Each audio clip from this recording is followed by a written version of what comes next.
Bulletin की शुरुआत इस वक्त की बड़ी खबर के साथ। सुरजेवाला की विवादित टिप्पणी पर बवाल मचा हुआ है। रणदीप सुरजेवाला पर बीजेपी का पलटवार। कांग्रेस जनता को गाली दे रही है बीजेपी की तरफ से। रणदीप सुरजेवाला को और साथ ही कांग्रेस को आड़े हाथों लिया गया है। बीजेपी को राक्षसी प्रवृत्ति वाला बुलाया था सुरजेवाला ने, जिसके बाद से सियासत अब चरम पर है। अब बीजेपी की तरफ से ये बात कही गई कि जनता को कांग्रेस और उनके सहयोगी गाली दे रहे हैं।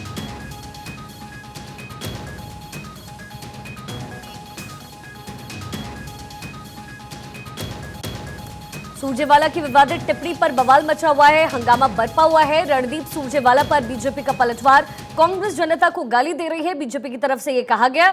दरअसल रणदीप सुरजेवाला ने ये कहा था कि बीजेपी के लोग राक्षसी प्रवृत्ति के हैं, जिसके बाद बीजेपी ने रणदीप सुरजेवाला को आड़े हाथों लिया है।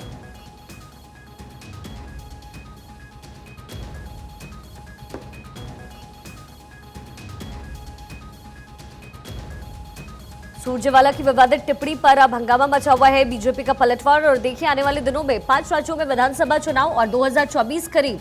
ऐसे में सियासत दोनों ही गुटों में जमकर जारी है।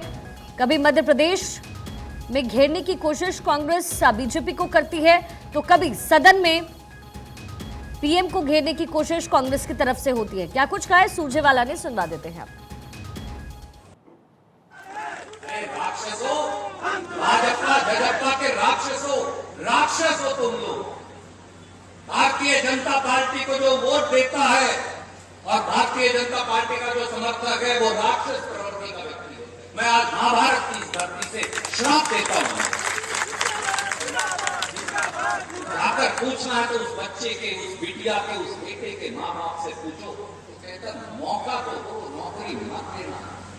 जब मिलेगी मिल जाएगी यार, पेपर में बैठने की इजाजत तो दो। और वहीं इस मुद्दे पर शहजाद पूनावाला ने कांग्रेस पर हमला बोला है। क्या कुछ कहा है, सुनवाते। कांग्रेस ने सारी हदें पार कर दी है। कांग्रेस पार्टी के नेता रणदीप सुरजेवाला, जो अफजल गुरु को तो अफजल गुरु जी कहते हैं और उनके पार्टी के नेता ओसामा जी और हाफिज सईद साहब कहते हैं, वो आज भारत की जनता को ही गाली देने लग गए हैं, वोटरों को ही गाली देने लग गए हैं। सोचिए, वो कांग्रेस पार्टी जो लोकतंत्र के मंदिर पर किस प्रकार के आक्षेप लगाती है, लोकतंत्र की संस्थाओं पर सवाल खड़े करती है, विदेशी धरती पर जाकर लोकतंत्र मर गया है ये कहती है, भारत माता की हत्या हो गई ये भी कहती है। अब रणदीप सुरजेवाला कहते हैं कि जो जनता वोट करती है वो राक्षस प्रवृत्ति वाली होती है। भारतीय जनता पार्टी को समर्थन देने वाली जनता, जिसे हम सभी लोग जनता जनार्दन मानते हैं, ऐसे लगभग 23 करोड़ लोगों को कांग्रेस पार्टी राक्षस प्रवृत्ति का बताती है।